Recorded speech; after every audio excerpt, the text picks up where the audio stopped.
through 5 practices. What would you say overall assessment of the 3 scholarship quarterbacks? I'm excited about where they're at. I think Coach Rule's done a fantastic job with the implementation of reps. You know, as you guys are hearing about, you know, kind of our spring league, if you will. You know, we're pushing, you know, 100 plus reps, 150 reps for those guys in 5 practices. So it's been fantastic in that way. And, you know, we kind of talked about last time is how do you get to be a better player as you play. So they're getting a ton of reps. They're getting a lot of variables. You know, Tony does a great job on defense with, you know, all the variables that he gives us. So each day we're learning a little bit. You know, an installation sometimes meets installation, right? Meaning, you know, we're running a play that might not necessarily be ideal versus a look, but I think it's great for the quarterback in the fact that you really have to play to your rules. You know, what are they giving us and how do I respond if it isn't necessarily the ideal look? How have you seen the young guys in particular respond to those situations? I think positive, and for the simple fact, I think they're coachable and they're open to learning. I think that's, you know, the first step of getting better, you know. Like I say, you know, defensively, we don't necessarily a universal defense. There's a lot of different exotic looks, so it's not necessarily your traditional windows a lot of the time. So, but I've been excited about their coachability and their application from the meeting to the field. You know, and then the retention, right? The retention piece is the next element as far as, you know, what are we talking about as far as those corrections, and are they getting those done on the practice field? Sure, it's a test for an 18-year-old in the league. Some guys are 4 or 5 years old. How do you see him doing early on with that component? Yeah, I think I'm in a good place with it. You know, and like we talked about last time, I think it's just the expectation of being successful when you're out there. You know, having the confidence of putting that work in the meeting room, and then once you step out there, you know what you're doing. You can react and process it, you know, in an ideal, timely fashion and make a play. What's your early impression of working with Heinrich and maybe some things in particular he's looking to improve on? I think the passing piece, right? We've talked about the completion percentage and trying to get that up. We talked about mechanics and elbow and arm angles and those type things. Those are constant, you know, things we're talking about. And then again, the application from the meeting room corrections to the field, I think has been good. Again, we're trying to continue to work through the concise decision-making as far as when I'm supposed to be, where I'm supposed to be. And I think we're in a good place like that. And again, we're getting better and better, hopefully, each and every day. There's obviously a lot of noise surrounding the quarterback room. How have you seen them kind of handle all of that outside? I've been pleased with the room. I think it's a fantastic room in the fact that they're very cohesive. They're working together. They're talking through different scenarios. Hey, this is what I saw here. This is what I saw here. What do you think about this? I love the fact they're asking questions. You know, sometimes you sit in a room and you don't want to be the guy that's asking the question. I think they're asking a question which stimulates more conversation for other people that they might have that same question that they didn't ask. So all those things I think are positive and helps the room build. With Dylan, what kind of traits have you seen in him that come naturally, that, you know, aren't necessarily things that you can coach a guy to do?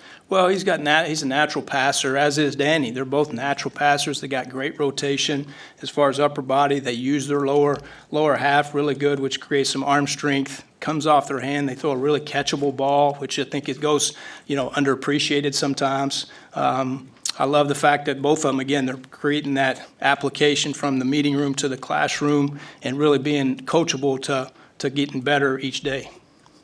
How are the 3 teams that set up with each of them leading, especially the 2 of them, well, they're all young, but how have you seen that maybe benefit them in a way? Because they're not only getting all those reps, but they're kind of having to then also lead those groups very quickly. No question. And I think that's part of the strategy as far as creating that leadership mentality. You know, guys they don't necessarily work with or have, you know, experience with, that they have that social dynamic. You know, when things are going good, they're celebrating together. When things are low, you know, you might have to pick them up. So I think having that dynamic with people that you aren't working with necessarily on a down-in, down-out basis, I think is a positive, and it's shown to be a good thing for the first, you know, week and a half.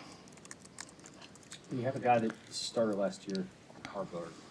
Do you talk to him just a little bit differently? Because it's pretty clear he's again in a quarterback competition, even though he kind of earned the starting job. What do you say to him about staying motivated despite being in a competition with 2 players who've never taken a college snap? Well, he's self-motivated. I think that's an attribute of all those guys. He's self-motivated. I don't think I have to motivate him. He wants to be good. He wants to continue to improve. So I respect that out of him. We ask questions all the time. He gives me feedback on maybe his thoughts last year, why this happened, why that happened. So that's been nice perspective that way. But he's definitely a self-starter, self-motivated, and he's the one pushing himself to get better for sure. The other question about the two young quarterbacks, so both of them were Elite 11, and that's to you, but they were, considered among the best in the country. When you get guys, and then the first time you have to tell them, maybe there's something that you do that you need to improve, how does that conversation go? Like, how do you communicate with somebody who's been told for years that they're great? Actually, you need to fix something. I think it's a natural course. I mean, obviously, when you start practicing and you understand the speed of the game and how, the unique defenses and how to attack a defense, I think that in itself will take a step back and be like, hey, how is the best way to do this? I'm very fortunate to be around some guys in my past that have, I've coached a certain different way. I think we can utilize those past cut-ups or this technique or this thought process as far as a read. So I think there's a variety of things that you can use to show them that this is the best way. And then that being said, there's no ego involved. If something they like better or, hey, I feel more comfortable with this as a coach, shame on me if I'm not listening to that. So I think that dynamic, that conversation is ongoing, and whatever the best technique, process, progression there is, let's do it. Is it too early to start looking for someone to separate themselves 5 practices in, or are you looking for that? Not looking for that at all. Each time you step on the field, we're expecting you to execute, and I think that's the perspective going in, and we're no rush for that. I think the process of getting reps is the emphasis, and we're getting that accomplished right now. Glenn, how about for you, 5 practices in, just being back in the college game and being here and coaching these quarterbacks? How has it been? It's been great. It's been great. You love the energy, the enthusiasm, bouncing from play to play. We're not getting enough plays. Hurry up, do this, do that. It's been fantastic. And, each day you come in the building, the energy that those guys bring to you and you try to bring to them, it makes coming to work every day, a lot of fun. How does that change your approach, knowing, you were working with professionals, now you're working with college kids? Do you feel like they're more like sponges, they can soak in information more, where pros are kind of a back and forth dialogue?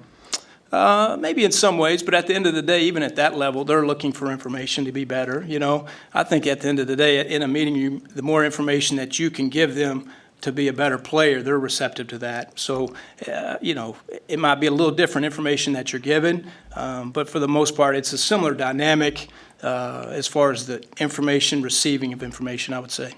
Are the expectations that you have as far as leadership in the locker room, away from the field, encouraging teammates to come out to throw, watch film, are they the same for a young quarterback that you would have for a guy who's a junior or senior in your program? Yeah, I think so. And I think it's the same from their perspective too, which is more exciting. A lot of times those are the guys that are taking the leadership, even as the young quarterbacks like we're talking about. They're taking the ownership of getting some extra throws. It's not something that I'm, talking about so much as opposed to them initiating that, situation and getting some extra work with them. So that's an exciting, environment when you have the young guys really pushing everybody to be better. Okay. Awesome. Thank you, guys.